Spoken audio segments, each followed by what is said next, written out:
Большой профсоюзный форум с участием министра образования и науки Исмаила Байханова, председателя Комитета правительства по дошкольному образованию Асламбека Джунаидова, председателя Федерации профсоюзов Хусейна Салтагиреева состоялся в театрально-концертном зале Грозного. Традиционно проводимое республиканского масштаба собрание профсоюзного актива было приурочено ко Дню воспитателя и всех дошкольных работников и Дню учителя. В форуме также приняли участие начальники районных управлений образования. Состоялся ежегодный профсоюзный форум. Собрались все председатели первичных профсоюзных организаций образовательных учреждений. На форуме подвелся итог работы, определились дальнейшие перспективы и планы работы. Главное, конечно, это повестка была труд, заработная плата, участие и взаимодействие председателей первичной организации с работодателями, уровень этого взаимодействия. Вышло новое приложение к постановлению оплаты труда, к 184 постановлению правительства.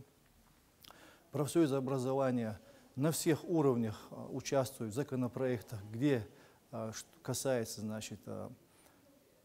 условия труда своих подопечных. Проведена была, совместная работа с Министерством образования, с парламентом, с Министерством финансов, чтобы этот документ принять. Новое постановление оплаты труда. Базовая часть ставки педагога поднялась. Сейчас она равняется 12 420 рублей. Дошкольная, и дополнительно это 12 115 рублей. Определена работа по мониторингу реализации данного постановления. В ближайшее время будут проходить заседания координационных советов по труду, заработной платы, где будет осуществляться данный мониторинг и обобщение реализации данного постановления о оплате труда.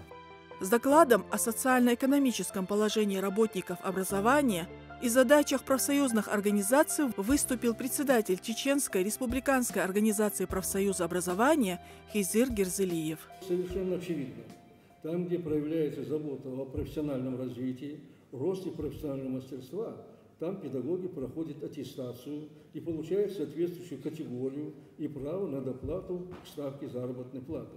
И наоборот, где ослаблено к этому вопросу внимание, там всегда низкие показатели. Отсюда вытекает и задача профсоюзных организаций всех уровней, прежде всего первичных организаций, наладить системную организаторскую и информационно-разъяснительную работу по подготовке педагогических работников к прохождению аттестации, присвоению высшей первой категории и представлению лучших учителей к почетным званиям. После приветствия гостей и участников форума Хизир Магомедович, излагая вопрос повестки, сделал подробный анализ нынешнего социально-экономического положения работников образования, оценил уровень их материальной обеспеченности, охарактеризовал положение учителя как положение низкое, но стабильное. Действительно, зарплата из года в год растет, выплачивается вовремя, задолженностей нет. Однако мы хорошо видим, что параллельно и даже в большом темпе растут цены на потребительские товары, медицинские и жилищно-коммунальные услуги, на лекарства и прочее было отмечено в его докладе. Говоря о размерах ежемесячных зарплат учителей по районам республики, отметил, что здесь имеются большие расхождения. В докладе был также сделан анализ состояния дел в профсоюзной работе, и Хизир Магомедович обозначил задачи, на которые надо обратить внимание в последующем. Перед участниками форума выступили также и почетные гости, рассказали о задачах, которые перед ними стоят, и о методах их решения.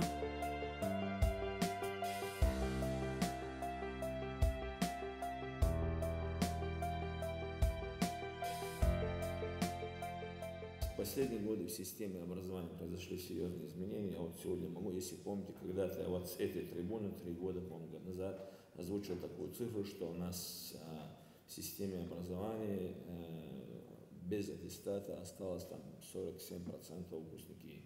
Сегодня я могу заявить, что вот в Чеченской республике мы вышли на среднероссийский уровень, 97% наши выпускники получили аттестацию. То есть это все благодаря вам, уважаемые коллеги. По обсужденному вопросу Единогласной поддержкой участников форума были приняты рекомендации к исполнению. В последнее время мы знаем, вот, есть определенные вопросы у моих коллег. 1 сентября постановлением правительства Чеченской Республики базовая ставка учительской зарплаты поднята, как и требуют методические рекомендации Министерства просвещения Российской Федерации, с 11 тысяч до 12 тысяч рублей. И, естественно, возникают вопросы, будут ли какие-то сокращения или оптимизации, и называют там специальность библиотекарь, педагог, психолог.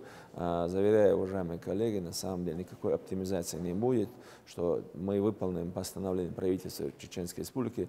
Именно зарплата это находится под личным контролем главы региона героя Рамзана Ахматовича Кадырова.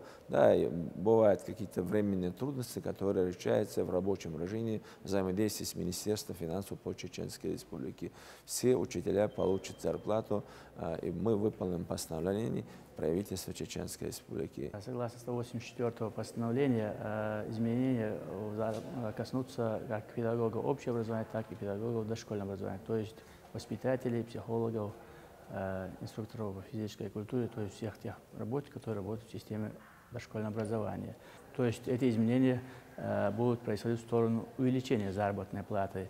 Конечно, возникает очень много вопросов в процессе, но все требования постановления нами будут выполнены. При поддержке руководства республики нами всегда заработная плата с момента выхода майского указа президента с 2012 года нами выплачивается повышенная заработная плата. Я очень надеюсь, что те изменения, которые коснулись в связи с 184 постановлением, они также будут выполнены, и проблем у нас с этим не будет. Что касается создания условий для педагогических работников, то при постоянной поддержке и кураторстве Зарган Ахматовны, помощник главы по дошкольному образованию, все эти годы с момента создания комитета нами эта работа проводится. Количество воспитателей и педагогических работников с каждым годом увеличивается, но при этом, несмотря на огромную нагрузку на бюджет, все-таки мы сумели все эти годы постоянно улучшать и материально-техническую базу, и поднимать заработную плату, и эта тенденция будет продолжена и в последующие годы. В завершении мероприятия более 200 профсоюзных активистов за успехи в работе были отмечены различными наградами и денежными поощрениями.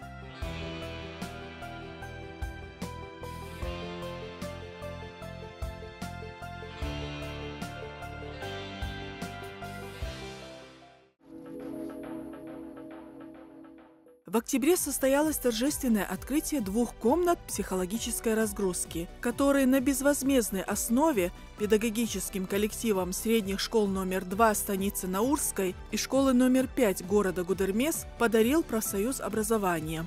Это 4-я и 5-я комнаты по счету, которые профсоюз открыл в общеобразовательных учреждениях республики в рамках Года охраны труда. С 2016 года мы постепенно охватываем районы нашей республики по инициативе нашего председателя Гизелиева Хизира Магомедовича.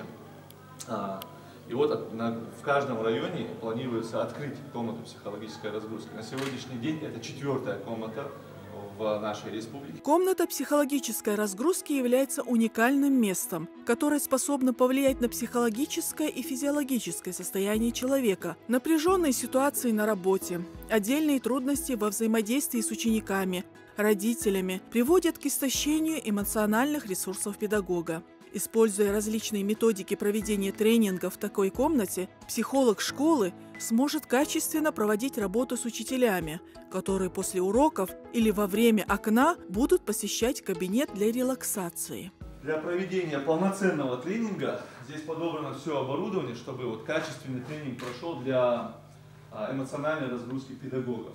Начнем с того, что у нас специально была подобрана такая эфирная лампа, она производит эффект распыления расслабляющих масел. Также у нас есть музыкальная терапия, специально подобраны разные звуки природы, шум моря, океана. Эти кресла специально подобраны, кресло называется кресло Куб Трансформер. Кресло можно в любой момент собрать, собирается, можно поставить в угол его, и чтобы открыть площадку для проведения полноценного тренинга.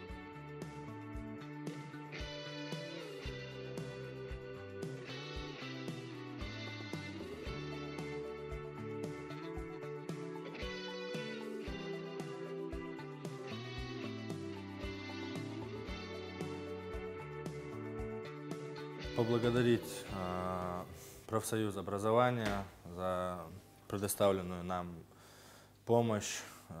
Педагог — это, как мы знаем, непростая работа. Естественно, психологическая разгрузка для педагога — это неотъемлемая часть здорового образа жизни. От лица главы администрации Наурского муниципального района хотел бы поблагодарить профсоюз образования Актуальность данной работы обусловлена тем, что психологическое выгорание – частая проблема педагогов. Она проявляется нарастающим эмоциональным истощением, которое ведет к личностному дискомфорту специалиста и к серьезному снижению эффективности труда. Поэтому наличие в образовательных учреждениях комнат психологической разгрузки Рейссовет считает необходимым и всячески старается оказать помощь в разрешении вопроса снятия стрессовой ситуации с учителя. Не каждая школа берется за это, хотя действительно комната разгрузки, все, что дается, никто не отказывается, но вести такую работу, тем более на районном уровне, масштабное движение педкадров, не каждая школа соглашается. Большое спасибо руководителю организации. Состоялось открытие этой комнаты разгрузки, которую мы долго ждали. Мы всегда мечтали о ней. И спасибо нашим профсоюзам, что мы имеем такую возможность отдыхать, релаксировать в такой прекрасной комнате. Предоставлены все условия. Если вы вы видите, наверное, как вокруг прекрасно, сколько много тренажеров, какие удобные кресла, расслабляющий диван. Замечательно. Сегодня наш психолог провела психологический тренинг с нами, и я реально чувствую себя окрыленной. Я готова, несмотря на свой возраст, продолжать работу. Мне очень приятно, и я благодарю профсоюзы за такой прекрасный подарок нам, учителям. Рустам Мусаев – главный технический инспектор по охране труда и здоровья Рейссовета. Рассказывая о назначении комнаты психологической разгрузки, ознакомил участников торжества с функциями комнаты, наглядно продемонстрировал ее оснащение специальным оборудованием, благотворно воздействующим на нервную систему посредством света, звука, аромата, изображения. Фибиодуш. Вот вы тоже видите. Вот с левой стороны это специальный душ, сухой душ называется. То же самое участник тренинга может зайти, встать посередине. Это как бы закрытое пространство. После нескольких уроков, когда учитель ведет в открытом классе 2, 3, 4 урока, то есть подсознательно он требует такого своего уединения, ему нужен свой мирок. Да? И вот он может зайти туда, встать и немного постоять, переосмыслить, переоценить то, что у него получалось, то, что нет. Сухой бассейн. Это очень приятно, очень интересно. То есть шарики специально подобраны, то есть они рассчитаны для любого веса, можно просто зайти, сесть, они как гнутся, так и обратно возвращаются в свое исходное положение. Участник может прийти, сесть в этот бассейн и как бы ощутить себя в пространстве сухого бассейна, играть с этими шариками. Ну и последняя у нас часть идет, это массажные дорожки. 2 массажные дорожки с разными наполнителями. Директора обеих школ от имени педагогических коллективов сердечно поблагодарили Рейссовет профсоюза за внимание и заботу об учителе. Основные задачи кабинета – это повышение продуктивности и работоспособности сотрудников, предупреждение и устранение последствий стрессовых воздействий после эмоциональных перегрузок, профилактика профессиональных заболеваний. Хочу поблагодарить от лица всего коллектива Наурской школы номер 2, профсоюз, за такой хороший подарок нашей школе. Теперь наш коллектив в свободное время может прийти в эту комнату, расслабиться и отдохнуть.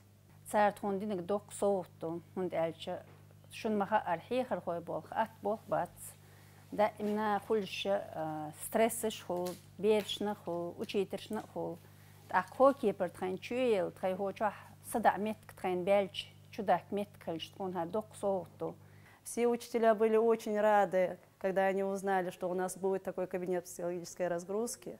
Да, я Берт Киеловой, Туна, Док Согот Духара, Дейдрейс Хулила, Хокун Юада Лячуна. В нашей стране немного школ с подобным уголком отдыха, но опыт говорит о том, что результат не заставляет себя долго ждать. Повышается концентрация внимания, снижается количество ошибок при выполнении работы, повышается мотивация персонала, сокращение текучести кадров, а значит, предотвращение потерь квалифицированных работников. Комната выделена на район, в дальнейшем совместно с Министерством образования, с органами, определяющих политику в системе образования в районах тоже мы будем договариваться, стараться будем все школы обеспечить в дальнейшем такими комнатами. Душевное состояние и спокойствие учителя – это немаловажный фактор, который сказывается непосредственно на результате его работы. Я уверен, что этот кабинет поможет учителям быстрее восстановиться и с новыми силами приступить к своим служебным обязанностям. Профсоюз и дальше намерен активно работать в этом направлении. И скоро подобные кабинеты откроются и в других школах нашей республики.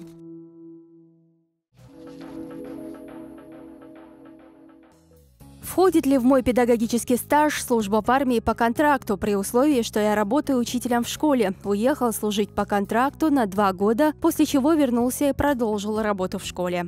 Да, входит. В соответствии с пунктом 3 статьи 10 Федерального закона о статусе военнослужащих, время нахождения граждан на военной службе по контракту засчитывается в общий трудовой стаж. Включается стаж государственной службы для государственных служащих и стаж работы по специальности, в данном случае педагогической, из расчета 1 день военной службы за 1 день работы. А время нахождения граждан на военной службе по призыву 1 день военной службы за 2 дня работы. Я работаю в школе учителем обществознания и обслуживаю школьный сайт. За работу над сайтом оплата не производится, как мне объяснили, по причине того, что данное условие не оговорено в трудовом договоре. Имею ли я право требовать оплату за работу, которая не входит в мои обязанности? Согласно статье 60 Трудового кодекса Российской Федерации, запрещается требовать от работника выполнения работы, не обусловленной трудовым договором. Администрация школы отвечает за ведение, содержание и своевременное обновление школьного сайта. Также ответственность может нести специально уполномоченное лицо, назначаемое приказом работодателя. Доплату за ведение сайта работнику устанавливает само образовательное учреждение. Таким образом, если ваши трудовые обязанности не входят в ведение сайта, то директор школы не имеет права требовать вас исполнения этой работы. Руководитель может с вашего письменного согласия эти обязанности на вас возложить и производить за это доплату. Обязан ли педагогический работник проходить освидетельствование у врача-нарколога в рамках ежегодного медосмотра?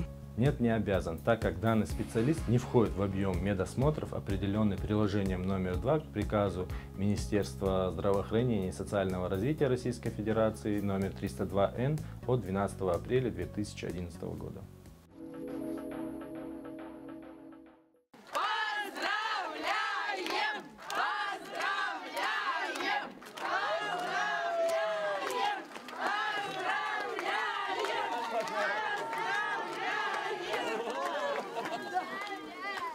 Вот так встречали местного героя Алихана Динаева, скромного педагога, на уже известного в масштабах страны. Он победил во всероссийском конкурсе, стал лучшим учителем России. За 29-летнюю историю проведения конкурса победителем впервые стал педагог из Чеченской Республики.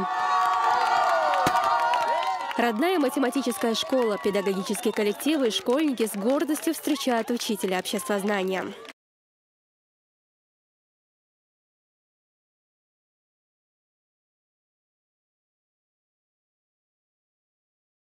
Я счастлив, я очень благодарен всем, кто пришел сегодня сюда. И это незабываемо. Я понимаю, что я никогда в жизни не забуду то, что здесь сейчас происходит. Нужно любить детей прежде всего, это самое главное. Нужно их любить и нужно быть для них другом. нужно прекрасно знать свой предмет и нужно постоянно самому учиться и развиваться. Эта победа стала своеобразным подарком к 200-летию нашей столицы и подтверждением правильности курса, начатого первым президентом Чеченской Республики, героем России Ахмадхаджи Кадыровым, отметил глава Чеченской Республики Рамзан Кадыров. На конкурсе Алихан соперничал с коллегами из 85 регионов, прошел 8 испытаний, уроки, мастер-классы, семинары. В результате долгожданная заслуженная победа. Уставший, но счастливый учитель приехал сразу после аэропорта в школу.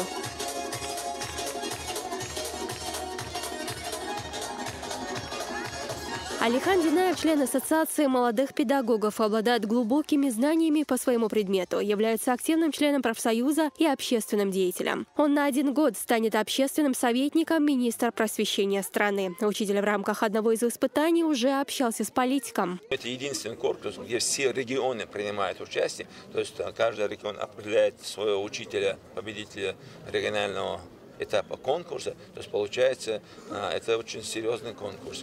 Тут еще нужно сказать, что следующий конкурс 2019 это юбилейный, 30-й, поэтому регионы, которые боролись за проведение этого конкурса, вот сам факт, что пятерки была Москва, Московская область, Брянск, Псков, говорит, что это те регионы, которые сегодня позиционируют себя как самые успешные регионы системы образования Российской Федерации. Лучший учитель России, по совместительству работает журналистом. Алихан был ведущим передачи «Искусство говорить» на телеканале «Грозный». Большой популярностью в интернете пользуются его видеоуроки, в которых он объясняет, как готовиться к единому государственному экзамену по обществознанию.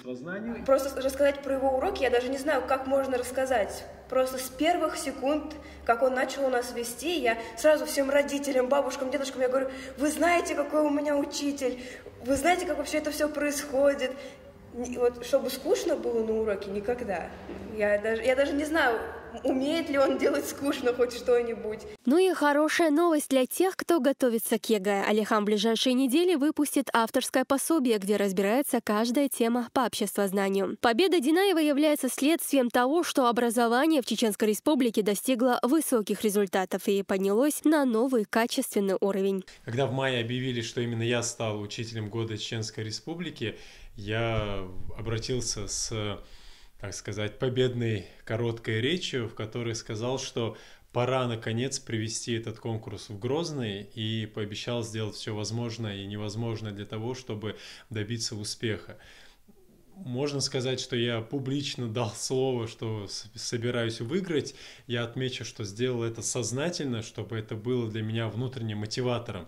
Раз уж я при таком большом стечении людей, уважаемых, известных, дал такое слово, его надо было сдержать. Я очень рад, что у меня это получилось. Следующий финальный этап конкурса «Учитель года России-2019» по положению должен пройти в Чеченской Республике, что станет знаковым историческим событием не только для педагогического сообщества, но и для всех жителей республики.